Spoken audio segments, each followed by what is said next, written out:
as you can see, we've got this really interesting flashlight mechanic. I don't know if I'm going to play it, but it's like, yeah, so you just saw like a creepy gabagoo there. It's this weird sort of interactive level-based thing with, it's like a 2D platformer mixed with horror. And this is what you'll hear people say like all the time. It's like, oh, it's this mixed with this, and therefore it's not original. But we only had a week to do it, essentially. Yeah, so this flashlight mechanic, it's like this thing where it reveals hidden platforms that you can't really see. So you have to like put your flashlight everywhere to reveal these platforms, and you can only stand on a platform whilst you're shining your flashlight at it. And you can't see the enemies. That's like a big thing in the game. We wanted to create this element of horror, an element of, you know, spookiness, but we didn't want it to be unfair. So you can't see the enemies until you shine your flashlight on it. And just to give you a little bit of warning, you can actually see the eyes of the enemy glow in the dark, but they sort of fade between invisible and visible. So I thought this was quite an interesting mechanic. Look, you can see that enemy there, it went and it disappeared, and then I found it. And after a certain period of time, they stop chasing you and go away. We've got Miguel the artist, Christian the musician, and myself being the programmer. Now notice that there's 3 people of 3 different specialisms when there should be 4. We didn't have a designer. we kind of, like, one of the designers unfortunately twisted their foot, they couldn't participate, but that just meant that we had to figure out a way of doing it.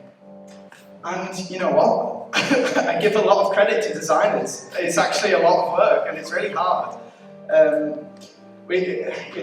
Between myself and Miguel, it was like placing the platforms, the moving platforms, the enemies, timing, you know, how long it takes for the enemy to get to the player and go back, and figuring out the story. Millions of iterations of the same levels. You know, at the beginning, remember, at the beginning was doing so hard levels. I mean, so hard I wasn't even able to beat it. Yeah, I mean, it was really hard to do that in 2-3 days, basically. That's the thing as well, is it might be a 10-minute long game, but we spent hours playtesting it. How does that work? Well, yeah, it was just really difficult to do, so we got something done, you know. But at the same time, it was a really nice experience. As I was telling them before, like, I passed from 0. I'd never been in a game jam before. This was literally the first one I did, and the first time I worked collaborating with a lot of people. And it was really a struggle. It was difficult to, you know, to get to work to people that you don't know and how they were, and, you know, that experience was really, really nice. We learned a lot. And that's the thing, is that we didn't pick the teams, yeah. Right? These teams were randomly selected by ACM or David, and these were meant to be comprised of, you know, equal amounts of like designers, artists, musicians, and programmers. But it turned out to be slightly skewed based, you know, because people didn't turn up for what's up and stuff like that. But you know, that's the thing, it's randomly selected. It's not like we had a full team, you know, hiring people and like deciding, oh, your qualification is good for this job. No, it's just like, it's very off the cuff, and honestly it taught us a lot about like how to learn to deal with different people in the team. Different problems that comes across when you're making a game, and mostly what I did last week, as he said, we really construct and patch everything in 2-3 days, trying to figure out how to do it. I did 2 all-nighters trying to get this booklet.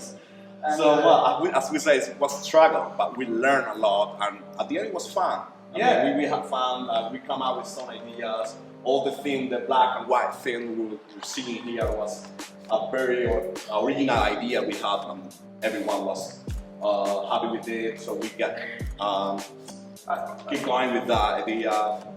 Obviously it's quite limited in a sense, but something I will say is that this was the first time working in a sort of big team, and also working close together in close premises, because that's the thing, is usually when you're making this stuff, you're working online to people, but when you're in real life, you can just straight up turn around to someone and be like, I need this, is it possible? you know. And so I'm afraid Christian hasn't talked. so I just wanted to ask him, you know, like, how did you find sort of the music side of things and working in a team? Well, to be quite honest, usually in terms of music, and again, you really want to wait until the end to see what vibe each level gives off, what sound effects would work in there. And in this case, you know, coming into ACM, seeing everyone else on my team with me, if there's anything I'm not sure about, if there's something that I'm wondering, I can just turn around, like you said, say, Sam, what effect does this level need to have? I don't know, like a spooky one. Spooky one, right. So I take that and I then add some sort of spooky element to the music, something that I can change a little one. I don't want to make it too specific, so that later on I don't have as much work as I would if I were just to wait till the end. Oh god, all these levels, all these sound effects I need to do. It makes it a lot less panicky and a lot more easier to work with. Yeah. So yeah, working in teams has been a huge benefit. I think, yeah, it's very difficult doing it either by yourself or online. Yeah. And I think, yeah, working in a team on premises has been absolutely amazing, and I'd love to do it again. This is like just one of the things about working at ACM. If you were at like any other like uni, like I was thinking of going to Stoke-on-Trent, but something they do there is like they have it very rigid. You know, you're either doing, you know, you're doing programming or you're doing, you know, computer science or like some other like generalized sort of course, art, right? And then you don't have to like mingle with the other courses that much at all. You know, if you're a programmer, you just do programming and that's it. And then you straight up, you know, you're tested on programming, and then somehow you have to go from that to working in a full-on games company, working with people from all different backgrounds, making like a proper game. And so I think working at ACM has actually been quite beneficial. The fact that I can, you know, meet these two lovely gentlemen and work on something in real life. I think the same. Thank you. So yeah, this is our work. I hope you like it. I hope you don't. We can do better. Yeah, we can do better. We can do better. But yeah, definitely. I wouldn't say play this game because you've pretty much seen all the gameplay. But definitely look at you know, our itch.io. I mean, mine is Sam Manuel at itch.io. But you know, and Christian's made a lot of music. I have, yeah. It's all over the place, really. I've not really got a whole bunch of. Okay. But yeah, I mean, if you see the name Christian, you'll know it's me. Yeah, you'll know it's him. Anyways, this is just me dying over and over on this really overly difficult level because we had no designer. But oh, this is the end. So that little bit was mine. I did what I could in 1 hour.